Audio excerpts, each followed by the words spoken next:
Howdy all. So nothing flashy today, bit of a walk and talk.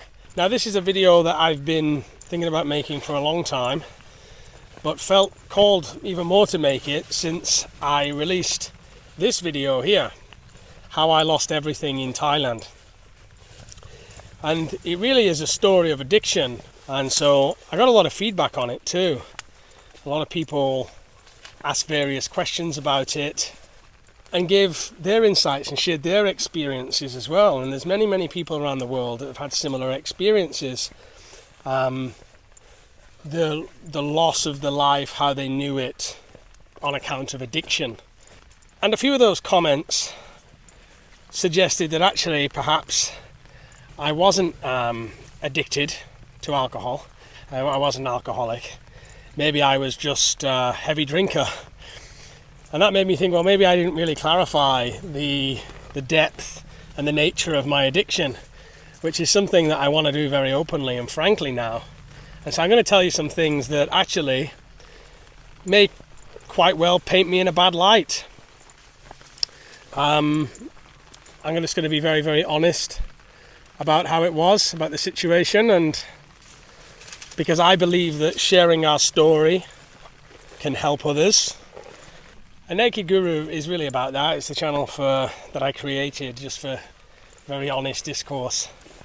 And so let me just start with, what I think addiction is. Many people have a different view of what it is, but what I think it is, or what it became for me, it's when you obsess over something.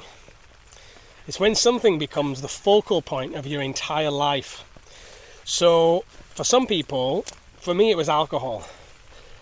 I was a bar owner, and I would look at my bar, and honestly, I shit you not, I used to think to myself, how am I going to drink all of this alcohol? Like I needed to drink the whole bar, which obviously we replenished every day. The addiction almost becomes the currency of what you're working. Most people are working in, like, if I've got money, I can buy this car or this house, or I got this much time, I can go on this holiday. For the addict, the currency changes, not the currency of money anymore. That money, it's how many beers can I buy with that? How much meth, I guess, if that's your thing, you could get with that. How much cocaine could you buy with that? So it's when a substance or an action becomes like the currency of life, the key focus, the focal point. It's like all you think about. You wake up in the morning and you think, how many beers will I drink today? You don't think I'll have a day off. You just think, well, maybe I'll just take it easy. Maybe I'll just have 2. Maybe I'll just have 3. That never happens, by the way. Not when you're in the depths of alcoholism. The line between a heavy drinker and alcoholic is very thin. I'm also going to tell you in this little talk how getting sober was a good thing, of course, but it was a bad thing too, in some respects. I felt like I lost something, and I'll go into that later. But now, for those that didn't see the previous video, in a nutshell, you can watch it, link in description. But in a nutshell, I lost everything. I had a jazz lounge here in Thailand, and I lost everything because I got addicted to alcohol. I became an alcoholic, and I couldn't manage my business, I couldn't manage my affairs, I couldn't manage my life properly. And so things got out of control, and I couldn't manage things, and I lost my business, and I was drunk one night and I crashed my car into a central reservation, 2 a.m. in the morning. Airbags went off, car set on fire. Could have died in that situation. And I lost everything, so that's all in the previous video. But now I want to go a little bit deeper into what my daily routine was like in the depths of my alcoholism. Things had started off in the early days as just partying, heavy drinking, going out. I was a marketing manager in nightclubs, and it was my job to host people and host DJs and things like that. And so there were, of course, in those days there was more than alcohol involved. Back in the UK, it was one big party time. But I wouldn't say I was an alcoholic in those days. I think I was just a heavy drinker through university and in my times at the nightclubs. So now I want to get to the part where the real alcoholism came in. And this, I would say, is probably the last 3 years of my drinking career, which ended 8.5 years ago. I've actually been sober for over 8 years, and that means no alcohol at all and no cigarettes. But the last 3 years of my drinking career, this is what a day looked like. Basically, I would get up in the morning and I would be having panic attacks. So I was getting hot flushes to the face, tremors, so I would shake. I was waking up in the upper room of my jazz lounge, because I lived above our bar, my jazz lounge. I lived there with Damo. And then I would get up, go down into the bar and pour Leo. We had draft Leo in the bar. And I'd have a couple of glasses of Leo, usually did it in like a half pint mug. A couple of those to calm the nerves. And I would find I'd start to stabilise again quite well then. I could kind of become more normal. And then I wouldn't eat, certainly not that time. When you're a real alcoholic, you get your calories from the beer a lot of the time. You feel hungry, you'll drink, and then it knocks your appetite for actually eating. By the way, I was waking up at about 12 in the afternoon to 1 p.m. because we were in the nightlife business. We closed the bar at midnight, but the customers would sit and drink with us till 2 or 3. So I'd calm the nerves. 12:1, 1 p.m. the band would come. So the band, my band, which were all Thai, and we'd do some practice for the coming night. During practice, I probably smoke about 5 or 6 cigarettes, polish off another couple of beers, and then they would then go. And I'd often try to find somebody to go out with for a little pre-drink before the bar opened, just to try and get me out of the bar. So I'd meet up with a friend, force some food down, usually at a nice hotel or a decent restaurant. In Hue Hin I was at the time. We're walking around the village now, guys, so you get a bit of an insight. I don't think I brought you this particular way before. So I would go out for a couple of beers with a friend, catch up, have a laugh. They didn't really know, my friends, that I was drinking this much. Like, they wouldn't know I would have had a drink before I even met them, or should I say 4 or 5 beers before I met them. We would polish off 2 or 3 bottles maybe for lunch at the hotel of beer, and by this time band practice has gone on an hour or so, my meet has gone on 2 hours, it's getting to nearly 6 p.m, which is when the bar starts to kick off. So then me and the team, I had a manager there who was Filipino and 3 or 4 female staff, and then Damo on the cashier. We would get ourselves sorted, get the music on, get the lighting good. The manager would have, I hired the guy as a manager, Peter, who's called. He would start preparing he would have already prepared the float and things like that and stocked the bar. And then the music's going, I would get a shower, get a shirt on, get ready. I used to wear a cowboy hat at the time, and get ready to warm up the sax, and then I would move on to something a little bit harder. So I would have a couple Jack and Coke before people started to arrive, and then the live music would start at 7:30. Now, during the live music sessions, we would play for an hour and then break for 10 minutes, and we'd do that, 4 or 5 times through the night. And throughout the entire time being on stage, I would be drinking beer or whiskey. As soon as my glass was empty, Peter, the manager, would fill it up again. And that was just automatic. That was just what we did. I had no idea how much it was costing. I had no idea really at the time how much I was drinking. But by this point, as you've counted, by this point I probably had, 8 or 9 beers, a couple of Jack Cokes, and then getting into the serious drinking. So that was just the daytime. The night time, and by the way, at this point in time, I would be very nicely buzzed.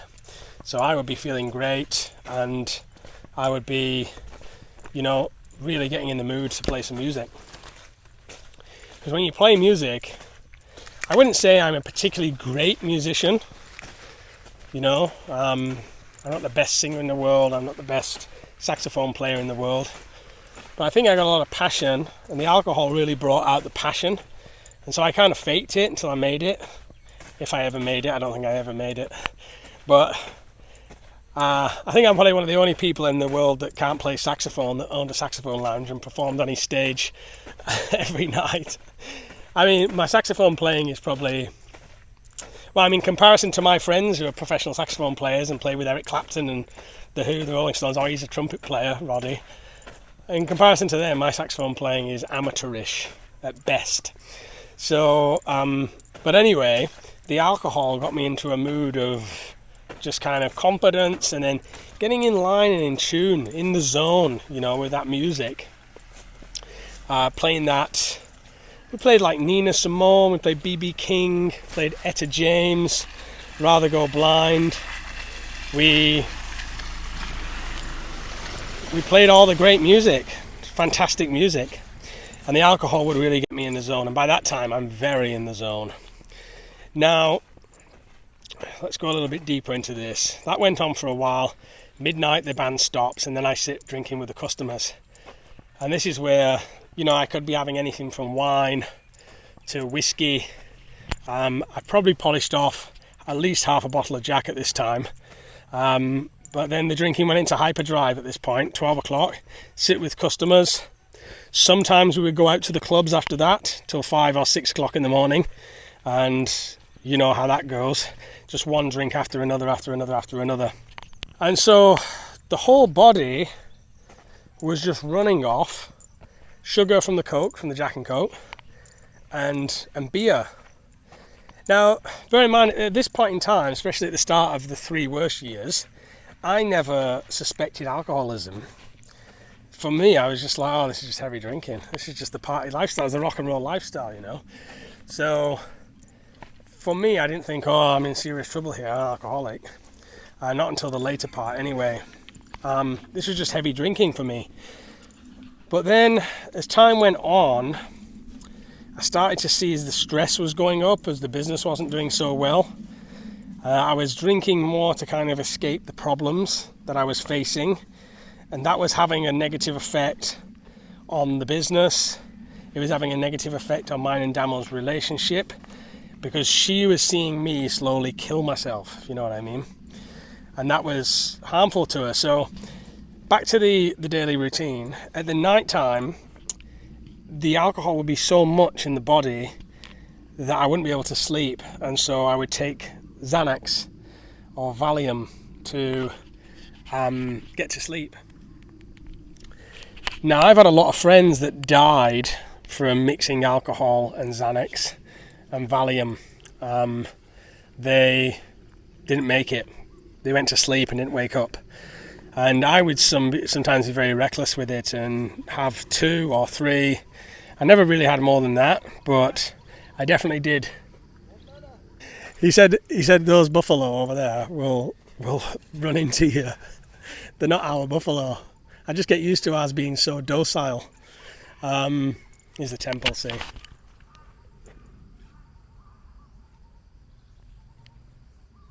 The Xanax, I was taking the Xanax to kind of calm down. And then there was other nights where different customers would come in and, they'd have some stuff and we'd end up getting wasted together. You catch my drift, read between the lines.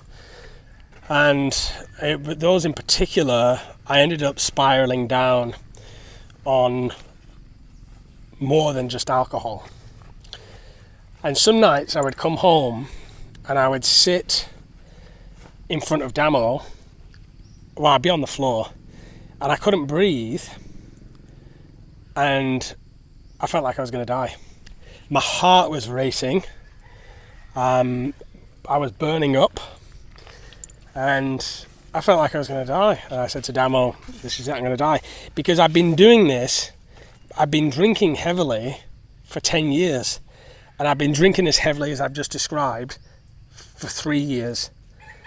very rarely having a day off. The only way I would have a day off that routine would be if I was very sick or I was trying to quit, because I did make some attempts to try and quit in the later years. Like, I really tried, but I didn't know how to quit, you know. I just knew that I was in a bit of trouble later on, and I tried to quit, and those would be the times when maybe I would be able to get 4 or 5 days off, but then I just go back, because again, the lifestyle, it was part of my job, it was part of my work. So there was some days that I tried to stop, and I would maybe get 4 days and whatnot. But other than that, no, it was relentlessly, that was my routine. And so, yeah, Damo would have to sit with a wet towel and kind of bring me around. I was pretty much out of it, and I had no idea what I was spending, because, as I said to you before, the alcohol became the currency that I thought in. So for me, it's like, okay, I got 10,000 baht. How many nights out is that? How many, bottles of wine is that? How many bottles of whiskey is that? So the alcohol became the currency that I thought in. And Damo was watching me slowly deteriorate and get worse. And it was hard for her. Family as well had seen me deteriorate quite a lot. And we'd come to an agreement that it's hard to understand, because you weren't there, and I can't really explain why we came to this agreement. But we kind of came to an understanding that I was just going to burn out. It was one of those live fast, die young things. I thought I was going to be dead by 29. So it was like, just live your life, make the most of it. I enjoyed what I was doing, and it was only in the late nights where I was completely out of it, because I'd been drinking so much all day. It was only in the late evenings where things were really heavy. In the daytimes, people couldn't tell that I was drinking that much, and I had such a high tolerance that I could keep it together, and people wouldn't know, you know what I mean? So then, yeah, I mean, this was my day-to-day existence, and I wasn't really there for Damo emotionally. Our relationship was a lot of turmoil. We always stuck by each other as a team, though, no matter what happened. Damo always stayed by me.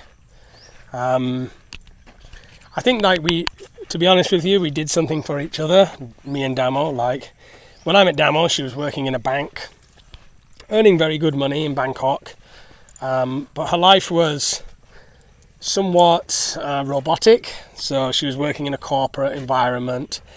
She, like her sister, also works in a corporate environment, and she earns a lot of money, to be fair, her sister does, but that's going to be the life that they lead forever. I mean, a lot of Thais will get a job and they'll stay in that job for a long time, and by a long time I mean many years, or they'll go from similar career to career, like everybody, like everybody in the world kind of does that sort of thing.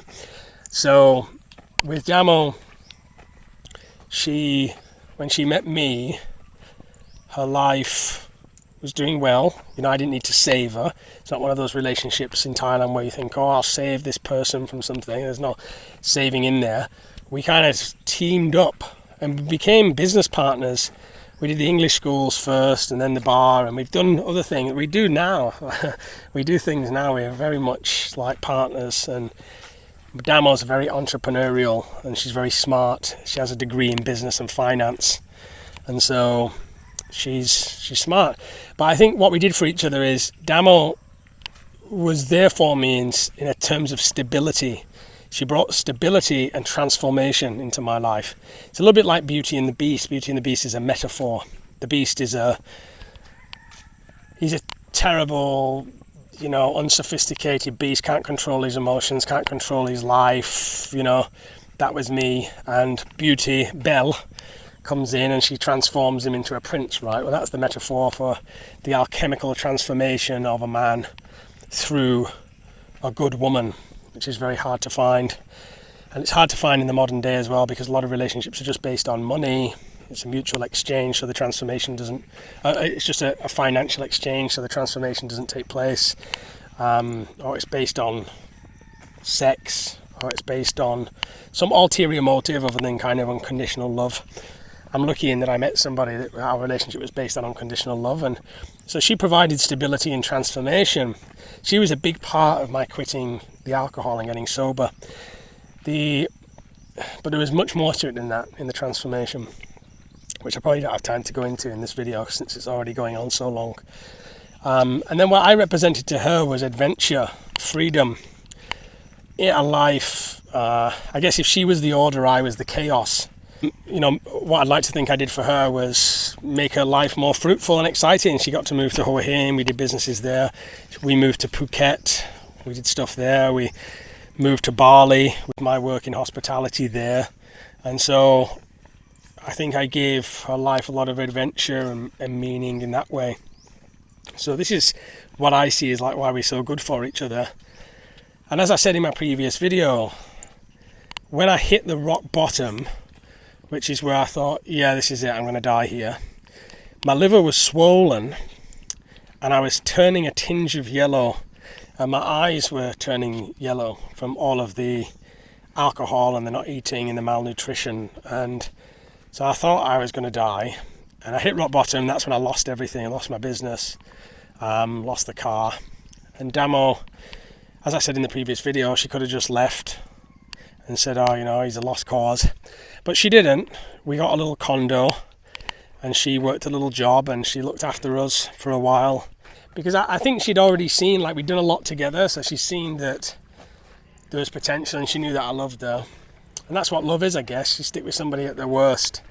It's all right having somebody at the best and saying, oh yeah, I can stay here in this relationship, but can you stay with somebody at their worst? If you really love somebody, you can, unless they're narcissists or they're violent towards you and it's just not healthy for you. But if you can stay with somebody at the worst, that's the main thing. And that's what she did. She stayed with me at my worst. And around this time I was really trying to quit, but I still couldn't. I was still relapsing back and drinking at home, until one day I went to Cambodia and I rented a villa with some friends, and they brought along some LSD. And if you've ever read the research from Johns Hopkins University that's coming out now, the treatment of alcoholism with LSD, it has a very, very high success rate. So they're treating alcoholics and drug addicts with it, and they have been since the 60s. Even Bill Wilson, who founded AA, wrote in his notes that he doesn't think he would have stayed sober without the use of LSD. I rented a villa and some friends brought it along and we had it, and that resulted in an experience where I died, basically. I died in this body, and we'd intended just to party on it. I didn't realise Johns Hopkins had studied it so much, or that it helped cure alcoholics of these addictions. I didn't know any of that then. And so the experience was one of, I felt like I died and I left my body, and I was met with a number of spirits that showed me the error of my ways, let's say, how I was a narcissist, how I was just very selfish, how I was hurting people around me with the addiction, and it showed me what the root of the addiction was. And this was very much out of body. It was an out of body experience. And then a lot of stuff became very, very clear for me, because I'd studied psychology at university. I'd done my degree in psychology, so I'd always been a fan of Jung. I had experimented with different substances in university. I'd always been very experimental, which I think is the nature of the shaman. I just think we just use the wrong tools sometimes. And a lot of stuff, I've been quite anti-religious, and so I was quite well read with the Bible and quite well read in other religious scriptures, not in support of them, but as an atheist, anti them. And then this experience just brought everything together in alignment for me. What my psychology degree had been talking about, what Jung had been talking about, what religions perhaps are pointing to. Of course, I don't actually subscribe to any particular religion, but I think they're all pointing to a fundamental truth. And so all that became kind of clear for me. And I was reborn into this body, and I felt free. I was completely free. I didn't need it anymore. I forgot to mention, at this point, I've been smoking 20 to 40 cigarettes a day for all this time, for all these years, a decade of smoking that way. And I quit that too.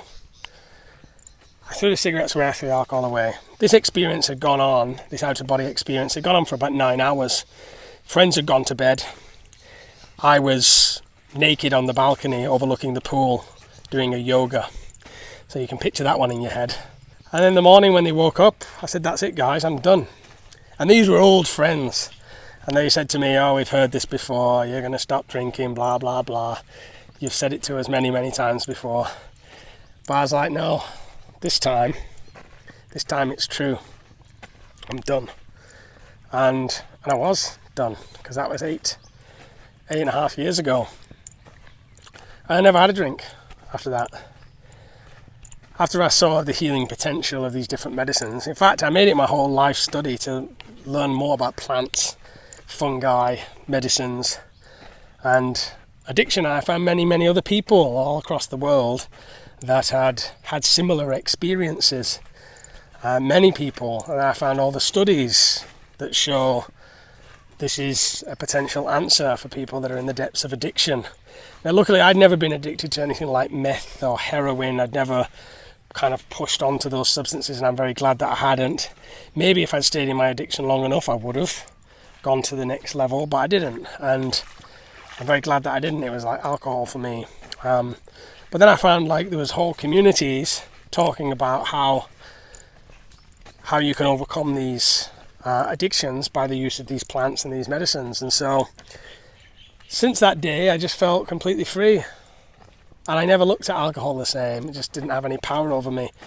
I mean, there's a lot to go into on that too, which I don't have time for in this video. But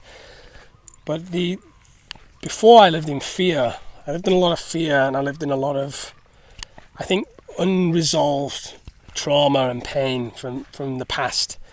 A lot of deep stuff, love's lost, childhood stuff, and I realised the illusion of it all through that experience. I realised it was all just a story.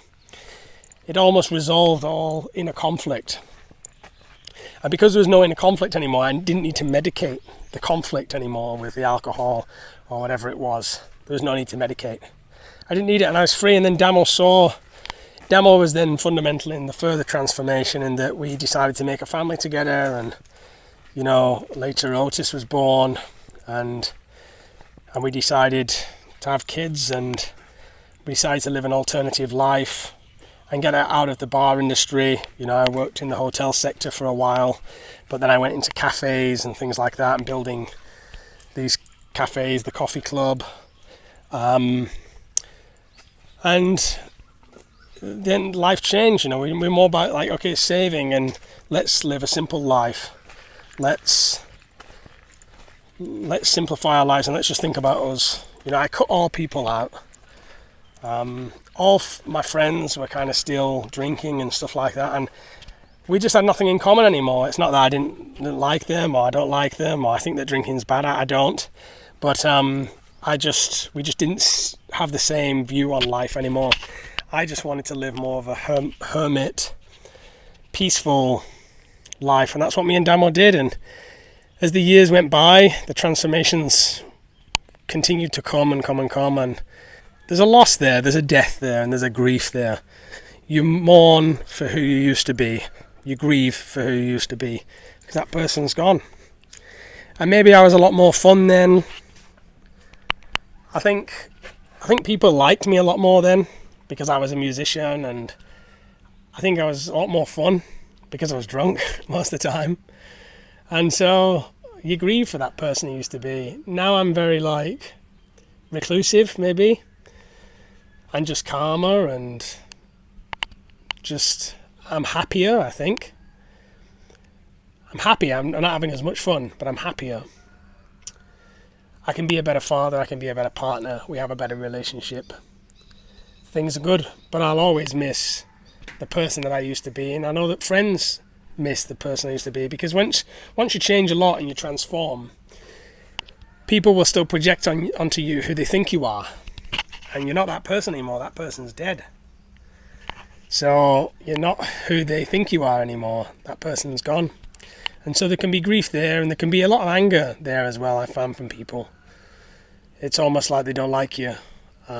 You've changed. You've become horrible or evil because you don't align with what they align with anymore. So I felt quite rejected from a lot of close friends, a lot of people that were very close to me before.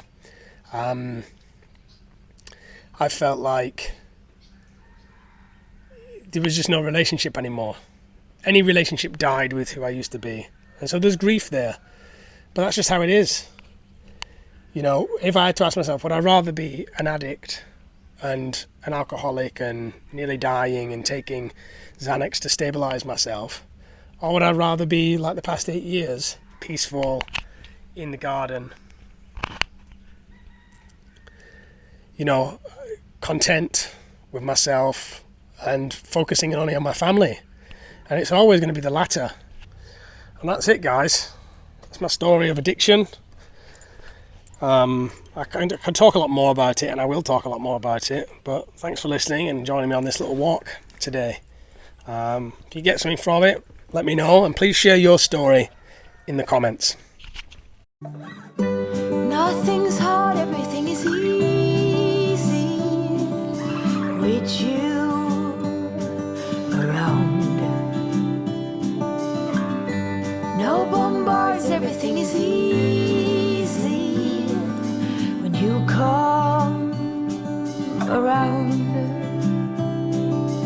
Hold on now.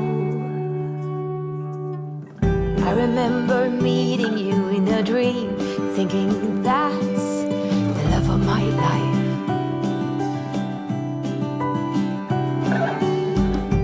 Most handsome man I'd ever seen. I said, you must be the love of my life.